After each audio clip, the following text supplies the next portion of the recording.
स्वागत है।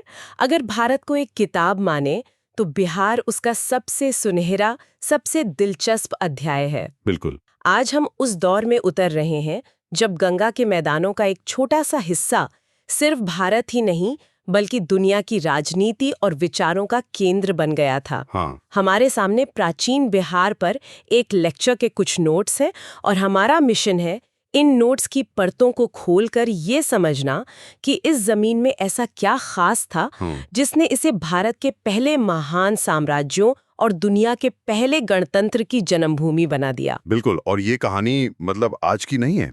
जब हम बिहार नाम सुनते हैं तो ये विहार शब्द से आता है। बौद्ध मठ। हाँ, बौद्ध मठ। ये नाम ही इस इलाके के गहरे आध्यात्मिक इतिहास की गवाही देता है। पर इसकी जड़ें और भी गहरी हैं। अथर्ववेद और पंचविश ब्राह्मण जैसे वैदिक ग्रंथों में इस क्षेत्र का जिक्र मिलता है। अच्छा। जिसे तब व्रात्य कहा जाता था। मतलब वो लोग जो शायद पूरी तरह वैदिक परंपराओं को नहीं मानते थे। तो एक अलग पहचान थी शुरू से ही। बिल्कुल। एक अलग सोच पनप रही थी। और इसी जमीन से, इसी सोच से मौर्य और गुप्त जैसे साम्राज्यों का विशाल पेड़ उगा। तो चलिए कहानी शुरू करते हैं ईसा पूर्व 6वीं शताब्दी से। ये एक तूफानी दौर था। बहुत ज्यादा। भारत किसी एक सत्ता के अधीन नहीं था बल्कि 16 महाजनपदों यानी बड़े बड़े राज्यों में बटा हुआ था। और यही कहानी में एक जबरदस्त मोड़ आता है। हाँ। इन 16 में से 3 सबसे ताकतवर और प्रभावशाली महाजनपद बिहार की धरती पर थे: अंग, मगध और वज्जी। सोचिए जरा, ये ऐसा था मानो आज के अमेरिका, चीन और रूस की सीमाएं एक दूसरे से सटी हों। टकराव तो होना ही था। और मजे की बात यह है कि ये तीनों एक दूसरे से बहुत अलग थे। पहले बात करते हैं अंग की। हाँ, अंग। आज का भागलपुर और मुंगेर वाला जो इलाका है ना, उसकी राजधानी थी चंपा। और चंपा उस दौर के सबसे बड़े व्यापारिक केंद्रों में से एक थी। मतलब एक इंटरनेशनल ट्रेड हब। बिल्कुल। हमारे नोट्स में चीनी यात्री हुइन तानसांग का जिक्र है, जिन्होंने 7वीं सदी में इसे चेनन पो कहा था। मतलब 1000 साल बाद भी इसकी शोहरत चीन तक पहुंच रही थी। क्या बात है। इसकी दौलत की कहानियां दूर दूर तक मशहूर थी। दौलत एक तरफ। हाँ। और ताकत दूसरी तरफ। हाँ। और ताकत का दूसरा नाम था मगध। हाँ, मगध। आज का पटना और गया का इलाका। इसकी पहली राजधानी थी गिरिव्रज यानी पहाड़ियों का घेरा, जिसे हम आज राजगीर के नाम से जानते हैं। राजगीर। हाँ। मगध हमेशा से इतिहासकारों के लिए एक पहेली रहा है। आखिर ऐसा क्या था इसके पास कि इसने बाकी सबको पछाड़ दिया? क्या ये सिर्फ किस्मत थी या कोई सोचा समझा प्लान? इसे आप उस दौर का जियोपॉलिटिकल चीट कोड कह सकते हैं। अच्छा। हाँ। मगध के पास 2 ऐसे हथियार थे जो किसी और के पास नहीं थे। पहला, गंगा के मैदानों की बेइंतहा उपजाऊ मिट्टी, खेती। हाँ। इससे इतना अनाज पैदा होता था कि जरूरतें पूरी होने के बाद भी बहुत कुछ बच जाता था। अच्छा, वो एग्रीकल्चरल सरप्लस। वही। इसी कृषि अधिशेष से मगध एक विशाल सेना और एक बड़ा प्रशासनिक ढांचा खड़ा कर पाया। सोचिए, ये अतिरिक्त अनाज ही वो सैलरी थी जिससे सरकार अपने सैनिकों और कर्मचारियों को भुगतान करती थी। सही बात है। और दूसरा हथियार? लोहा। लोहा। हाँ। आज के झारखंड से, जो तब मगध का हिस्सा था, उच्च गुणवत्ता का लोहा मिलता था। और सिर्फ लोहा मिलना ही काफी नहीं था, क्वालिटी भी अच्छी थी। बेमिसाल क्वालिटी। इससे जो तलवारें और भालों के सिरे बनते थे, वो आसानी से दूसरे राज्यों के साधारण हथियारों को तोड़ सकते थे। तो एक टैक्टिकल एडवांटेज था ये। बहुत बड़ा। तो एक तरफ असीमित भोजन और दूसरी तरफ बेजोड़ हथियार। मगध विस्तार की योजना बना रहा था। और फिर तीसरा खिलाड़ी आता है जो इन दोनों से बिल्कुल अलग था, वज्जी। हाँ, वजी। जब मैं इस दौर के बारे में सोचती हूँ तो हमेशा वजी की कहानी मुझे चौंका देती है। मतलब पूरी दुनिया में जब राजाओं का शासन था, तब हमारे यहाँ एक गणराज्य था। हाँ, गंगा के उत्तर में वैशाली और मुजफ्फरपुर के इलाके में एक पूरा संघ था जो मिलकर फैसले लेता था। ये उस समय के लिए एक क्रांतिकारी, एक रेवोल्यूशनरी विचार था। वज्जी कोई राजशाही नहीं बल्कि एक गणराज्य था। रिपब्लिक। हाँ। ये 8 कुलों का एक संघ था, एक कन्फेडरेशन, जिसमें लिच्छवी सबसे शक्तिशाली थे। और राजधानी वैशाली। बिल्कुल। शासन किसी एक राजा के हुक्म से नहीं बल्कि एक सभा में चुने हुए प्रतिनिधियों की बहस और सहमति से चलता था। ये लोकतंत्र का एक प्राचीन रूप था। क्या बात है। एक तरफ मगध की तानाशाही और ठीक बगल में एक गणराज्य। इन दो अलग अलग विचारधाराओं का टकराव तो तय था। तो हमारे पास ये तीन बड़े खिलाड़ी थे, दौलत वाला अंग, ताकतवर मगध और लोकतांत्रिक वज्जी। सवाल यह है कि इनमें से कौन सबसे आगे निकलेगा, और यहीं से सत्ता का असली खेल शुरू होता है, राजवंशों की कहानी। बिल्कुल। सबसे पुराना जिक्र मिलता है बृहद्रथ राजवंश का। संस्थापक थे बृहद्रथ, लेकिन ज्यादातर लोग इनके बेटे जरासंध को जानते हैं, जिनका महाभारत में एक बेहद शक्तिशाली राजा के तौर पर जिक्र है। और उनकी राजधानी भी राजगिरी थी। हाँ, ये दिखाता है कि इस जगह का महत्व पौराणिक काल से ही था। लेकिन वो तो पौराणिक कथाएं हैं, ऐतिहासिक तौर पर असली खेल शुरू हुआ हर्यंक वंश के साथ। बिल्कुल, 444 ईसा पूर्व के आसपास, और इसका श्रेय जाता है बिंबिसार को, जिन्हें मगध का वास्तविक संस्थापक माना जाता है। सही, इन्होंने ही मगध को उस रास्ते पर डाला जिससे वो एक साम्राज्य बना। और बिंबिसार का तरीका भी बड़ा दिलचस्प था। वो हर जंग हथियार से नहीं लड़ते थे। नहीं, वो एक चतुर रणनीतिकार थे। उन्होंने अपने पड़ोसियों से लड़ने के बजाय उनसे रिश्ते जोड़े। वैवाहिक गठबंधनों का वो जाल। बिल्कुल, एक ऐसा जाल बुना कि उनके दुश्मन भी दोस्त बनने पर मजबूर हो गए।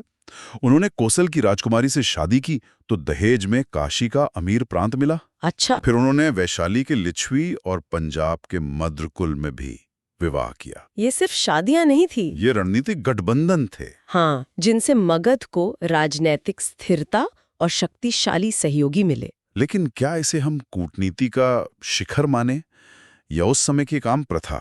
सवाल बहुत अच्छा है। ये एक आम प्रथा तो थी, पर बिंबिसार ने इसे एक कला की तरह इस्तेमाल किया। उन्होंने इन रिश्तों को सिर्फ कागज पर नहीं रखा, उन्हें निभाया भी। जैसे अवंती के राजा प्रद्योत वाला किस्सा। बिल्कुल। जब अवंती के राजा प्रद्योत बीमार पड़े तो बिंबिसार ने अपने निजी राजवैद्य जीवक को उनके इलाज के लिए भेजा। ये एक बहुत बड़ा डिप्लोमैटिक जेस्चर था। और फिर कहानी में एक नाटकीय मोड़ आता है। बिंबिसार का बेटा अजातशत्रु, जो अपने पिता के बिल्कुल विपरीत था। हाँ, उसने अपने पिता की हत्या की और सिंहासन पर कब्जा कर लिया। वो बेहद महत्वाकांक्षी और आक्रामक था। अजातशत्रु की नजर उस गणराज्य पर थी जिसे उसके पिता ने रिश्तेदारी से साधा था, वज्जी संघ, वैशाली पर। हाँ, उसे पता था कि जब तक वैशाली का लोकतांत्रिक संघ मौजूद है, मगध की तानाशाही सत्ता को चुनौती मिलती रहेगी। उसने वज्जी संघ को जीतने के लिए 16 साल लंबा युद्ध लड़ा। 16 साल? हाँ, ये युद्ध इतना लंबा इसलिए चला क्योंकि वो किसी एक राजा से नहीं, बल्कि एक पूरे संघ से लड़ रहे थे जो अपनी आजादी के लिए एकजुट था।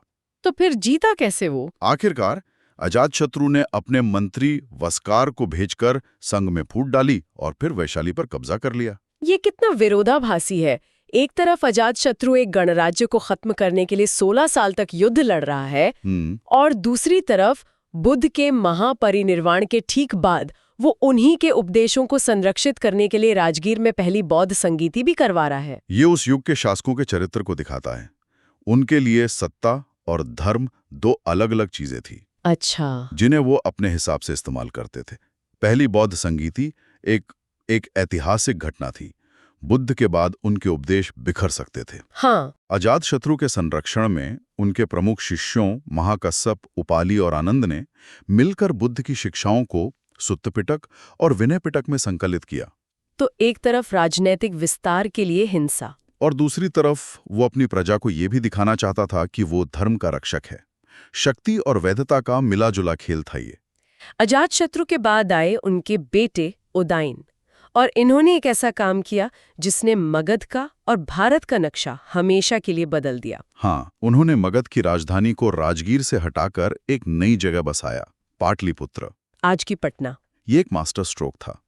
राजगीर जो 5 पहाड़ियों से घिरा था, एक बेहतरीन रक्षात्मक राजधानी थी। डिफेंस के लिए बेस्ट। बिल्कुल, पर उदयन समझ गए थे कि अब मगध को डिफेंस नहीं ऑफेंस खेलना है।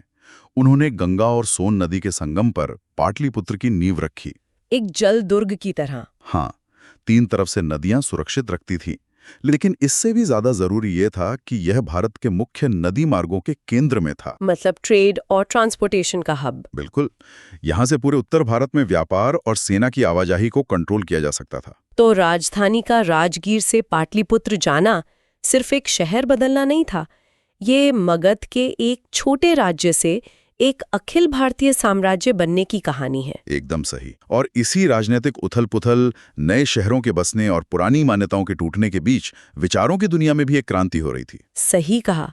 ये इलाका सिर्फ तलवार और सियासत का अखाड़ा नहीं था, ये ज्ञान और दर्शन की भूमि भी बन रहा था। और ये सवाल मेरे मन में हमेशा आता है कि ऐसा क्यों?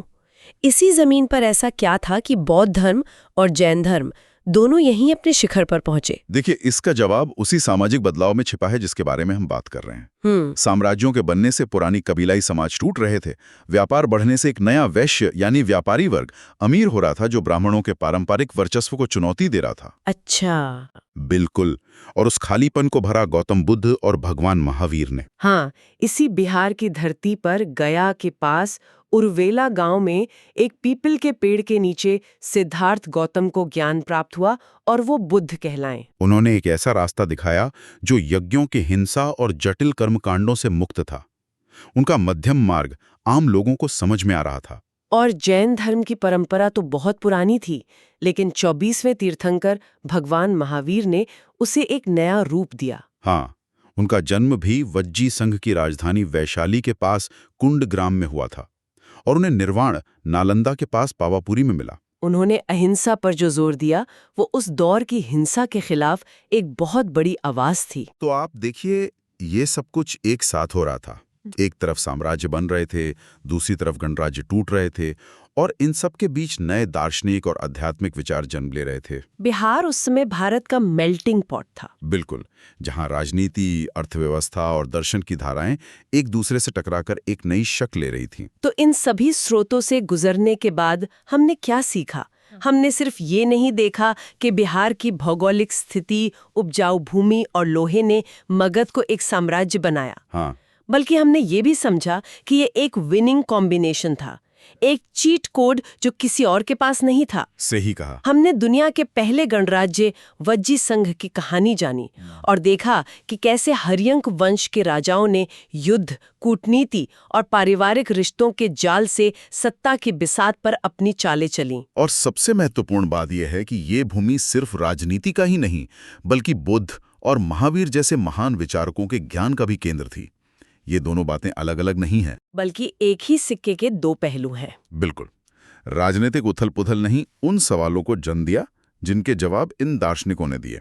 अगर आज की चर्चा से कुछ याद रखना है तो वो है उन 3 महाजनपदों की राजधानियां। अच्छा, एक क्विक रिवीजन। हाँ, अंग की व्यापारिक राजधानी चंपा, मगध की अजेय राजधानी राजगीर और वज्जी की लोकतांत्रिक राजधानी वैशाली। चंपा, राजगीर और वैशाली। ये नाम और स्थान उस युग की शक्ति, विचारों और संस्कृति के केंद्र थे। इतिहास सिर्फ तारीखें और राजाओं के नाम नहीं है, ये हमारी जमीन की कहानी है, हमारी सोच के विकास की कहानी है। सही।